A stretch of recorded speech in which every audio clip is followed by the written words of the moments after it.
आज हम बात करेंगे इंडिया के बहुत इंपॉर्टेंट सोशल मूवमेंट के बारे में। ये सिर्फ एक मूवमेंट नहीं बल्कि इंडिया की इक्वालिटी, डिग्निटी और ह्यूमन राइट्स की फाइट थी।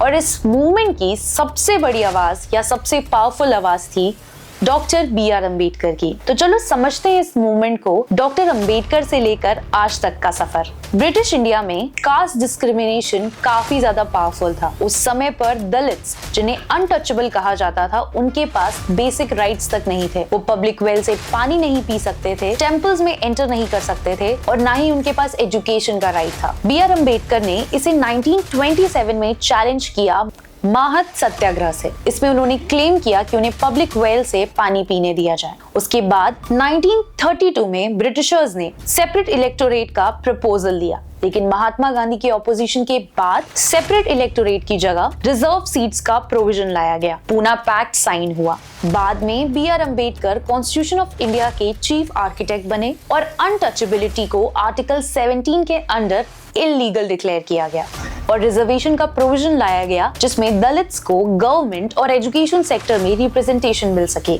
ये था दलित मूवमेंट का फाउंडेशन। इंडिपेंडेंस के बाद लीगल राइट तो मिल गया, लेकिन ग्राउंड रियलिटी पर अब भी डिस्क्रिमिनेशन कंटिन्यू था। 1970s में महाराष्ट्र में एक cultural and powerful movement start हुआ, जिसे दलित पैंथर्स कहा गया।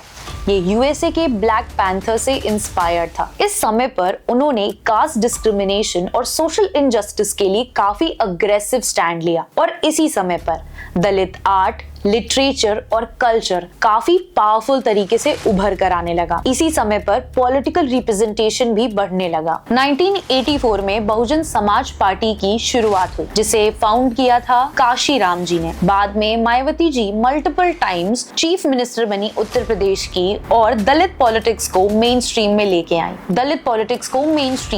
आई। मायावती जी का मल्टीपल टाइम्स यूपी में चीफ मिनिस्टर बनना एक बहुत ही ज्यादा सिंबॉलिक और प्रैक्टिकल था। सिंबॉलिक और प्रैक्टिकल दोनों तरीके से काफी बड़ा माइलस्टोन था।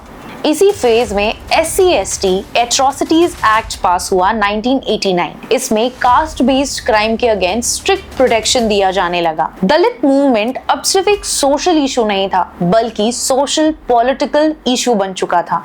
आज के टाइम में Dalit movement social media, student activism और सिविल सोसाइटीज के थ्रू एक नया शेप ले चुका है। यूनिवर्सिटी कैंपसेस में मूवमेंट हो, स्टूडेंट का प्रोटेस्ट हो या फिर इंडिपेंडेंट जर्नलिज्म हो, इन सब ने कास्ट बेस्ड डिस्क्रिमिनेशन इश्यूज को एक नेशनल स्पॉटलाइट दे दी है। 2016 का रोहित वेमुला केस हो, जिसने नेशन वाइड प्रोटेस्ट को इग्नाइट किया, या फिर 2016 का SC/ST डाइल्यूशन के लिए भारत बंद हो, इन सारी चीजों ने आज के दलित मूवमेंट को इंटरसेक्शनल बना दिया है, जिसने कास्ट, क्लास, माइनॉरिटी क्लास हो या फिर जेंडर हो, सारी चीजों को कनेक्ट कर दिया है। दलित मूवमेंट का सफर अंबेडकर जी के कॉन्स्टिट्यूशनल स्ट्रगल से शुरू हुआ था, जो आज भी खत्म नहीं हुआ है। Equality, legal right, political representation तो मिल गया, लेकिन अभी भी सोशल इक्वालिटी के लिए फाइट चल रही है। अंबेडकर जी ने कहा था, एजुकेट, एजिटेट एंड ऑर्गेनाइज, और यही दलित मूवमेंट का ट्रू एसेंस है। Education for empowerment, awareness for resistance and unity for change. अगर ये वीडियो आपको पसंद आए तो like, share, subscribe lock my college for more such amazing awareness videos.